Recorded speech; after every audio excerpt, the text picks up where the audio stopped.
Bonjour et bienvenue dans l'épisode 36 de La Pausecom, le podcast que vous pouvez retrouver partout sur Apple Podcasts, sur Google Podcasts, sur Spotify, sur Deezer, etc. Et même sur xates.fr et retrouver aussi les extraits sur Instagram, valentin.blaison.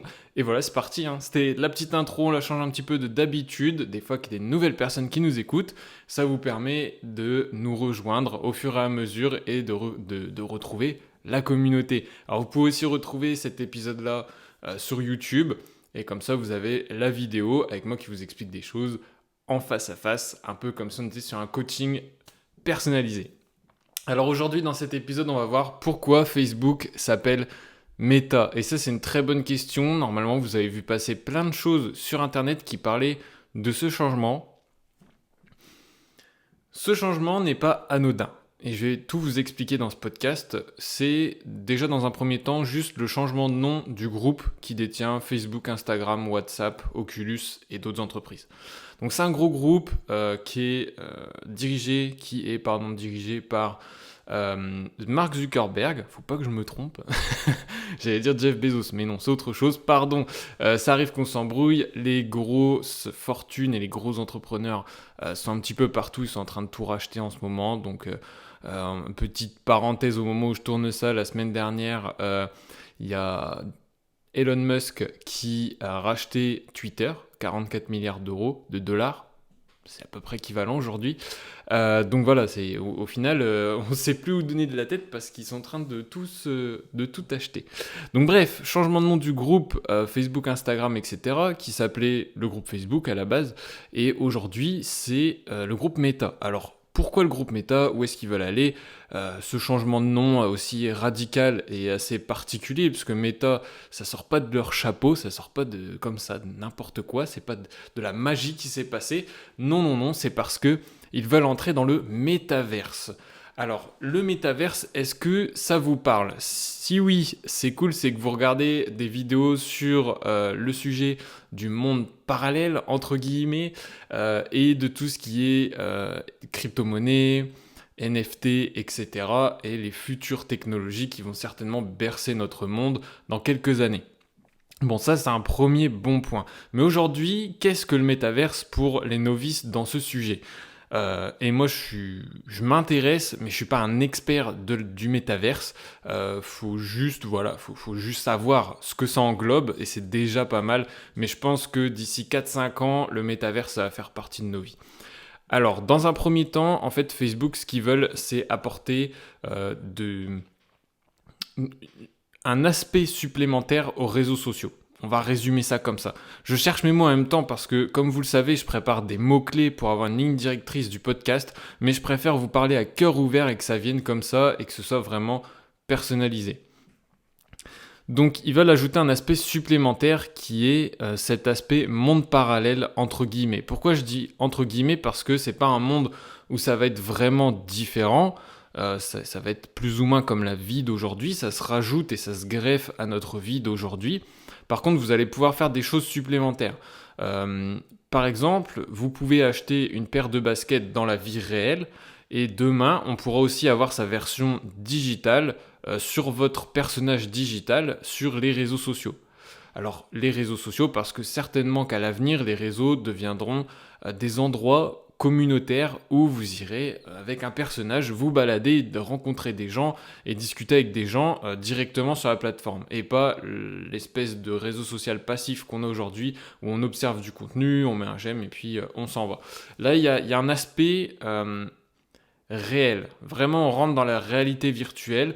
On ne parle pas de casque de réalité virtuelle forcément, mais en tout cas un aspect où, par exemple, sur son ordinateur, on va pouvoir contrôler un personnage, un peu comme dans un jeu vidéo. Mais là, ce sera notre réseau, on sera physiquement présent dans le jeu, on se déplace, on discute avec des gens, etc. Ils veulent apporter cet aspect-là et c'est ce qu'ils ont déjà commencé à faire avec Workrooms. Alors Workrooms, c'est un projet qui a été annoncé au public il y a quelques temps maintenant, mais qui reste quand même plus ou moins caché. Alors je vais vous expliquer de ce qu'il en ressort de ce projet, parce que quand je dis caché, c'est pas qu'ils veulent pas communiquer dessus ou qu'ils veulent pas en parler, c'est surtout que c'est tellement particulier et avant-gardiste on ne relaye pas cette info dans les journaux traditionnels, dans la presse traditionnelle. Donc voilà, puis même sur les réseaux, même si c'est relayé sur les réseaux, il faut suivre les bonnes pages, etc. Alors en fait, Workrooms, c'est leur projet de métaverse, mais ce coup-là professionnel dans un premier temps.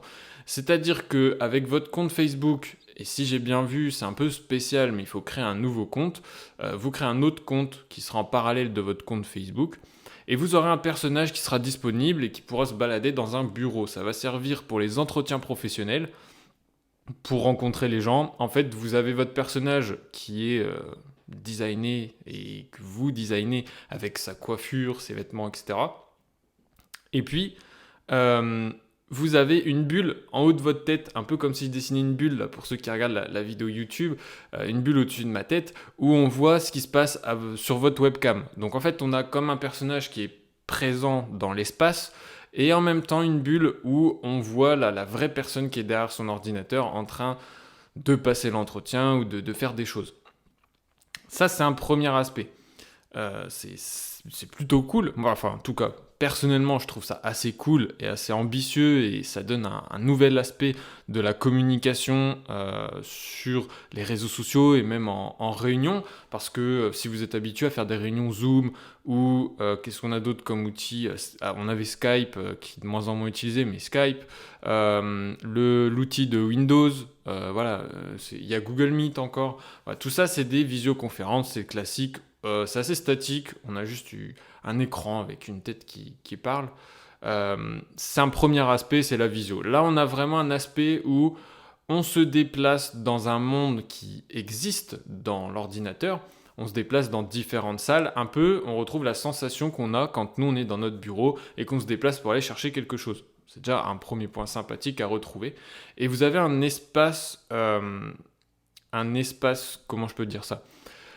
Vous avez un espace en fait où si vous vous éloignez de la personne, ou un périmètre autour de vous où on peut vous entendre, mais si vous vous éloignez trop des gens, vous entendez de moins en moins fort, après on finit par ne plus vous entendre parce que vous êtes trop loin. Exactement comme dans la vraie vie, quand vous discutez avec quelqu'un et que vous commencez à partir dans une autre pièce, on vous entend de moins en moins, voire on ne vous entend plus. Là c'est le même principe, c'est ce qui rajoute un peu le côté vivant et ce qu'on connaît déjà aujourd'hui quand nous on discute avec quelqu'un dans notre vraie vie. Donc voilà, c'est vraiment cet aspect-là qu'a apporté par Facebook le métaverse, tout ce nouveau monde qui s'ouvre à nous, mais qui s'ouvre très lentement. Ça reste assez particulier. Et ensuite, ça vient en parallèle de ce que je disais, les crypto-monnaies, des NFT. Ça vient en complément. Tout va j'ai même pas de mots pour parler de ça parce que le projet est tellement énorme en fait. Entre les crypto-monnaies, les NFT, le métaverse, c'est tellement grand que là le grand public se rend même pas compte de ce qui est en train de se passer, puisqu'il va y avoir une vraie révolution digitale qui va arriver, mais très vite, je pense. Si c'est pas dans l'année, ça va être dans les 2 ans qui vont arriver, et j'imagine que dans les 5 ans, ça va chambouler vraiment la vie du monde entier. Là, c'est vraiment une minorité de early adopters, comme on les appelle, ceux qui adoptent les choses en avance. Mais tout ça, ça va bien s'emboîter et ça va faire un sacré engrenage qui va très bien fonctionner.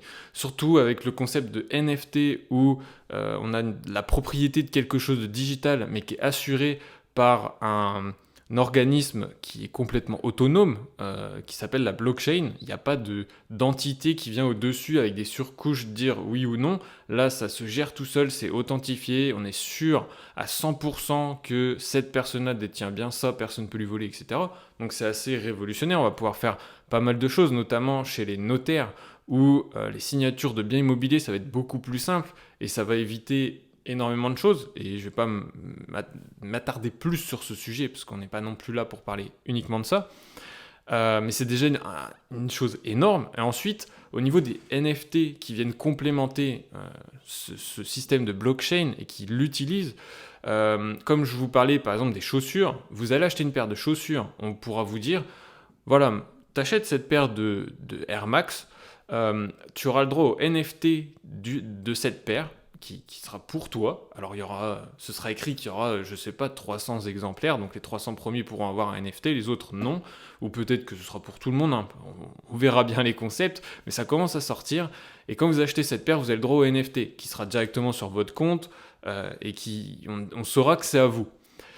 Et vous pourrez utiliser ce NFT dans le métaverse. C'est-à-dire que vous vous connectez avec vos potes, vous avez acheté une nouvelle paire de chaussures, vous l'avez aussi dans votre monde digital où vous rencontrez vos potes pour discuter. Donc voilà, il y a un certain lien. Je sais que ça peut être déroutant et inutile pour beaucoup de monde et beaucoup d'entre vous qui vont écouter ce podcast parce que on est là pour vulgariser un peu la communication digitale, discuter de choses pour faire avancer la communication de votre entreprise. Sachez que j'ai aussi besoin personnellement de vous parler de sujets qui m'intriguent. Ça fait partie des sujets qui m'intriguent. Et en même temps, ça fait partie des sujets qui vont être importants pour votre communication dans quelques temps. Aujourd'hui, vous n'avez peut-être pas de réseaux sociaux, vous êtes peut-être pas encore, vous communiquez peut-être pas encore sur le digital, mais il viendra un moment où le train, il est déjà en marche et vous êtes certainement déjà en retard. Mais quand on passera cette étape-là, le retard, il va être incommensurable pour vous. C'est-à-dire que vous allez vraiment être en retard. Je ne veux pas parler négativement parce que j'aime pas parler négativement, mais je préfère être concret et franc avec vous. Aujourd'hui, il faut se lancer dans les réseaux sociaux. Il va se passer des choses. Là, c'est en train d'évoluer doucement. Il y a des choses qui arrivent. Les réseaux vont encore prendre des mises à jour d'ici quelques mois parce qu'ils ont annoncé des choses assez intéressantes, des nouvelles fonctionnalités assez intéressantes, surtout pour Instagram, de ce qu'on a entendu. Et ces choses-là, si vous ne les prenez pas en cours de route et que vous arrivez dans 2 ans ou même l'année prochaine en disant « Ok, moi je veux faire ça sur les réseaux », ça va être compliqué parce que votre communication, elle sera en retard. Et puis avec tout ce que je viens de vous parler, je pense que même là, rien que de vulgariser le sujet, d'en parler grossièrement, vous avez dû trouver ça certainement trop gros, trop ambitieux ou inutile. Je mets ma main à couper, bon peut-être pas non plus, mais je suis sûr à 95% que dans quelques années, ce sera adopté. Peut-être que vous ne l'utiliserez pas, parce qu'il y a tout le temps des gens qui mettent du temps à adopter des fonctionnalités, il y a tout le temps des personnes qui sont contre quelque chose, c'est logique, mais ça évolue et ça évoluera toujours. Et quand ça va passer au niveau du métaverse, là je pense que ça va être compliqué de rattraper le retard. Mais vraiment, parce que je ne sais pas exactement comment ça va se passer pour gérer tout ça, mais je pense que ça va être tellement particulier et spécial à gérer que voilà, il y aura du boulot. Donc c'est un aparté encore, c'est 2-3 minutes là où je vous explique ça parce que je préfère être franc. Je discute beaucoup de communication avec des gens que je rencontre en formation, des personnes qui sont réfractaires à certains points. Et je leur jette pas la pierre, hein, au contraire, je comprends qu'il y a des choses qui soient agaçantes, qu'on n'ait pas envie que ça se passe comme ça. Malheureusement, on n'a pas spécialement le choix sur ce point-là. J'aime pas dire ça, mais voilà, malheureusement. Et voilà, pour tous ceux qui vont écouter cet épisode-là et qui écouteront jusqu'à la fin, peut-être que j'étais barbant sur la fin, je m'en excuse. Mais personnellement, c'est mon professionnalisme qui fait que j'ai besoin de vous avertir et de vous mettre en garde et d'anticiper ce qui peut arriver. Donc voilà, je vous souhaite une très bonne journée. C'était Valentin et je vous dis à très vite dans le prochain épisode.